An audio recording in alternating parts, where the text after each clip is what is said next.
Welcome to a Business Minute with Lily Lopez, presented by the South Florida Hispanic Chamber of Commerce. Today, we're honored and privileged because we have a dear friend of the South Florida Hispanic Chamber of Commerce. He's Dr. Miguel Diaz. We call him Mike with all due respect. He's young and a great doctor from Palmetto General Hospital. And the more important thing is that he's always present when we need him. Throughout the years, we've been doing heart disease awareness, a luncheon that we call Fashionably Red. That's part of the Hispanic Women's Society Network of the Chamber.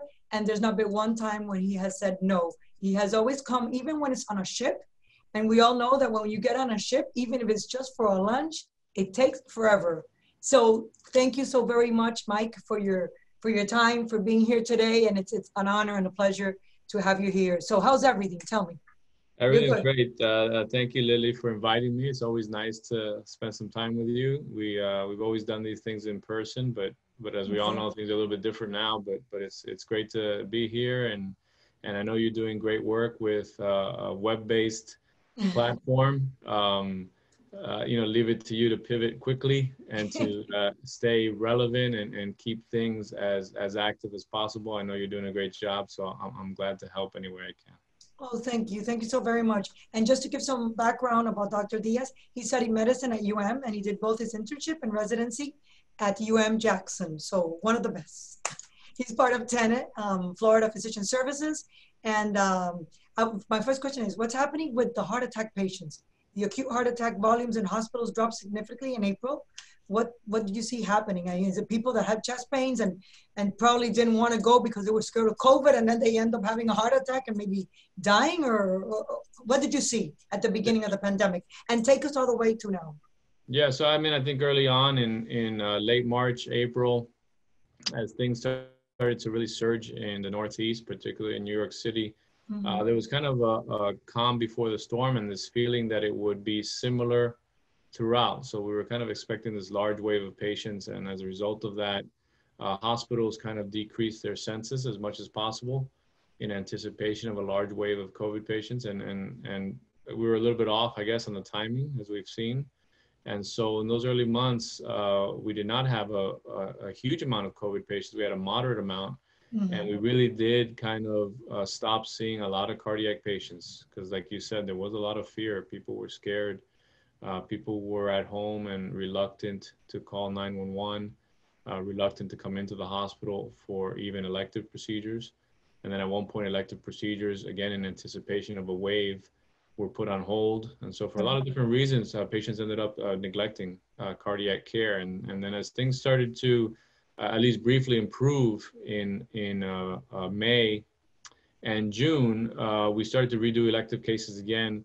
And then we did start to see kind of a bit of a surge in patients coming in. Unfortunately, some of those patients were coming in sicker from a cardiac standpoint than they might have otherwise been because they had delayed their care because of the reasons we just talked about. And so not only did we have a surge in volume, but we also had a surge in how sick people were and how difficult it was to take care of them. I think now things are leveling off a little bit. So now, we dealt with a surge here in South Florida, as you know, later on, right? Our surge, instead of in April, like in New York, our surge came in July. Right. And so, we've been able to weather that, I think. I think that we learned a lot from what happened in other parts of the country, in the Northeast early on. And so as bad as it's been, I think, hospitals have been able to kind of manage while still maintaining some sense of normalcy. And what structural heart procedures are being done at Palmetto? Everything?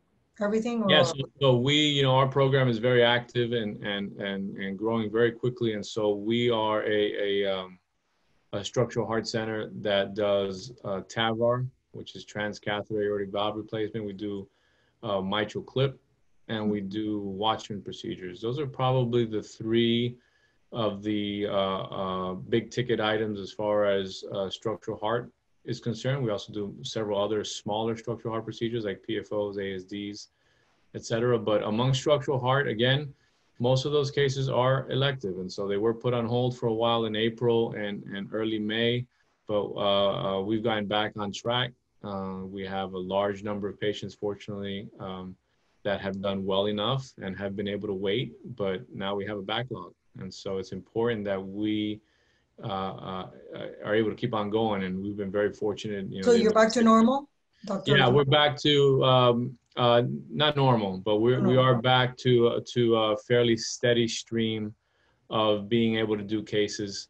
Our administration has done a great job in keeping us well informed about what the situation is with the census in the hospital as far as the COVID patients and whether or not there are available beds to safely Right. do elective procedures. And so by working very closely together, we've been able to keep going in a fairly smooth way. And at this point, we're back to almost normal What volume. percentage? Like what percentage are you We're back? at 80% as far Okay. as structural volume. The other parts of the interventional cardiology, cath lab, and all that are still quite slow, and that has a lot to do with kind of the ability to do cases in as efficient a way as possible. Everything's changed, so patients need to be tested. Some patients are still concerned about coming to the hospital, and so we want to be very sensitive to that. And as a result, you know, the volume of elective cases, although we're able to do them, they're not just back to normal quite yet.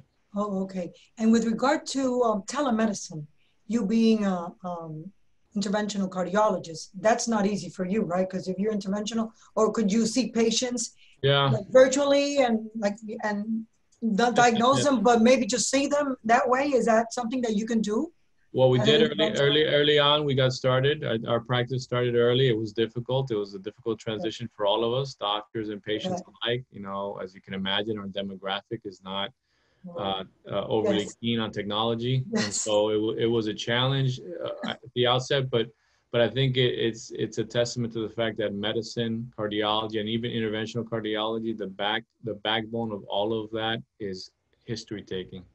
Right. Exactly. So if you can get a Absolutely. good history from a patient, you can always get a fairly good idea of what's going on. And so as a result of that, I think we have been able to do telemedicine and have been able to do fairly good work and have been able to help patients. Um, Nobody's happy about it. No one's Right. satisfied with it. But given the circumstances, you know, I don't think it's been a total Yes. problem. I think it's been helpful. It's been successful, just like us. We had to pivot to Yeah. all these doing chamber events virtually.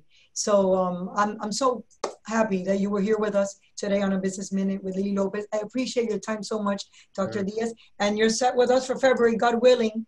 We'll be able to do the heart disease awareness in a nice venue, and we're gonna celebrate. I hope so. I look forward to it. Oh, thank you so very much. And I'm turning it over now to Yandy Alvarez for 90 seconds of tech. Thank you, Lily.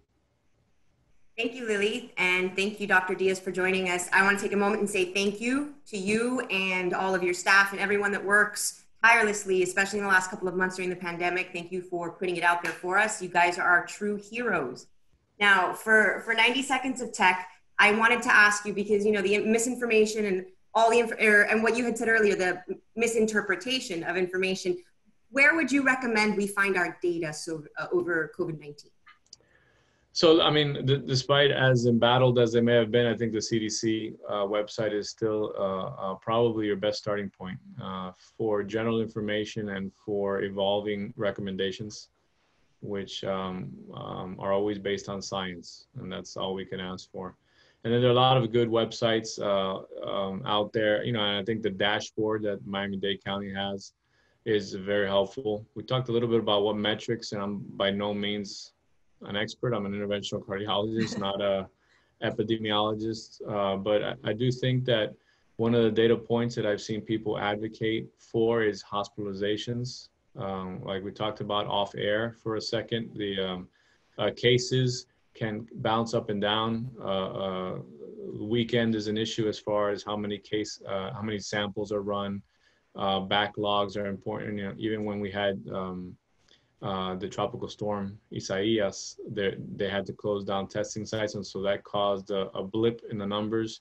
So I think total cases is difficult. Mortality, I think we're well aware of, is a very lagging indicator, and so mortality starts to go up. Deaths about 2 to 3 weeks after cases.